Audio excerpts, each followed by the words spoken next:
Friends, welcome back to again math मंत्री।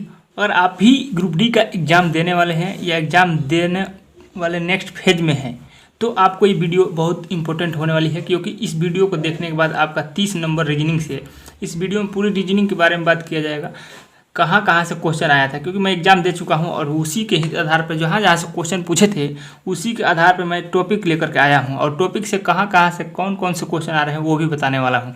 तो video में अंत तक बने रहिएगा, अच्छा लगेगा तो फिर नेक्स्ट के लिए सब्सक्राइब कर सकते हैं। तो देखिए, ग्रुप डी के एग्ज़ाम जो हुआ था मेरा 17 तारीख में हुआ था, तो उसमें क्या आया था, रैंकिंग से 2 क्वेश्चन आए थे। रैंकिंग रीजनिंग का इंपॉर्टेंट क्वेश्चन है रैंकिंग। इसमें 2 क्वेश्चन आए थे। कैसे कैसे आए थे, तो एक तो था जो ओवरलैपिंग वाला था। ओवरलैपिंग एक साइड से दूसरे साइड क्रॉस करके बैठा रहा था, और एक था जो बीच में बैठा रहा था गैप दे करके। तो उसमें से इसमें सबको टोटल पूछा था और इसमें जो था बीच में संख्या पूछा था। ठीक, तो ये 2 क्वेश्चन रैंकिंग से बने थे जो कि बहुत इंपॉर्टेंट और आसान क्वेश्चन थे। पेपर देना है तो आप घबराइए नहीं, पेपर आसान ही आ रहा है और इसमें कोई बड़ी बात नहीं है। चलिए, सीटिंग अरेंजमेंट की बात की जाए तो इसका बहुत इंपॉर्टेंट रोल हो गया है। अगर आपको एग्जाम में पूरा 30 में 30 नंबर लाना है तो सीटिंग अरेंजमेंट हल करना पड़ेगा। अगर 30 में 26 लाना है तो सीटिंग अरेंजमेंट छोड़ भी सकते हैं, क्योंकि सीटिंग अरेंजमेंट से 4 क्वेश्चन आ रहे थे।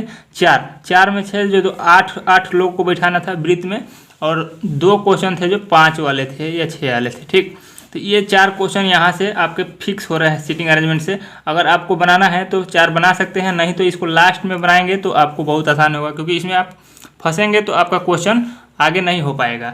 इसी क्रम में आगे हम बात करेंगे कैलेंडर से। तो कैलेंडर से भी क्वेश्चन एक आया था। कैलेंडर से एक क्वेश्चन था, दिन दे करके दिन पूछा था, मतलब एक ही साल में था, एक ही वर्ष का दिन दे करके आगे उसमें 365 दिन से कम के अंतर पर ही पूछ दिया था। ठीक, ये कैलेंडर से एक क्वेश्चन था। पासा से था, 2 फिगर दिया था, पासा का 2 फिगर दिया था और उसमें 2 के विपरीत पूछा था। ठीक, तो इसमें पासा में एक क्वेश्चन आया था, कैलेंडर से एक क्वेश्चन आया था, और सीटिंग अरेंजमेंट से 4 क्वेश्चन आए थे, और रैंकिंग से 2 क्वेश्चन आए थे। तो इस क्रम से यहाँ तक मैं 4 टॉपिक बता चुका हूँ। आगे बात किया जाएगा कोडिंग डिकोडिंग का। कोडिंग डिकोडिंग से भी क्वेश्चन आया था। इसमें लगभग 4 क्वेश्चन था, क्योंकि ABCD होता है ना, उसमें क्रम चेंज करके इन्वर्स लगा करके ऐसे 4 क्वेश्चन थे जो बिल्कुल आसान थे, और अगर आप थोड़ा सा भी मेहनत किए होंगे तो आपसे क्वेश्चन पकड़ में आ जाएंगे। एनालॉजी से 2 क्वेश्चन थे। 2 क्वेश्चन एनालॉजी से थे, जो कि अपने दिमाग के आधार पर उसको फाइंड किया जाता है। माइंड अपना कितना चला रहे हैं आप, उसके आधार पे उसको आप कर सकते हैं। मिसिंग नंबर से क्वेश्चन थे, 2 क्वेश्चन थे। एक नंबरिंग का सीरीज था, उसमें मिसिंग नंबर था। ठीक, और एक होता है ना, इसमें वर्ग टाइप का बना के देता है, इसमें भरना था मिसिंग नंबर में। तो 2 क्वेश्चन मिसिंग नंबर से भी थे। और इसी क्रम में आपको बता दूँ, मैं डायरेक्शन के 2 क्वेश्चन आ गए थे। डायरेक्शन में एक तो आपको दिशा पूछेगा, और दूसरे में क्या पूछा था, तो एक में डायरेक्शन में आपको दिशा केवल पूछा था, दिशा, और दूसरे में इसमें 2 क्वेश्चन थे। तो दिशा एक में पूछ लिया, और एक में उसकी दूरी पूछ लिया था, कितनी दूरी पर है, और दूरी और दिशा दोनों पूछ लिया था साथ में। ठीक, तो डायरेक्शन से 2 क्वेश्चन थे, तो ये भी इंपॉर्टेंट रोल निभा रहा है आपको। और कथन निष्कर्ष से 2 क्वेश्चन थे। 2 क्वेश्चन कथन निष्कर्ष थे जो कि बिल्कुल आसान थे। जम्बलिंग का 1 क्वेश्चन था, मात्र जम्बलिंग का 1 क्वेश्चन था, और PQRST के फॉर्म में था, ABCD के फॉर्म में नहीं था। तो ये PQRST के फॉर्म में आया था, जो कि बहुत आसान क्वेश्चन था।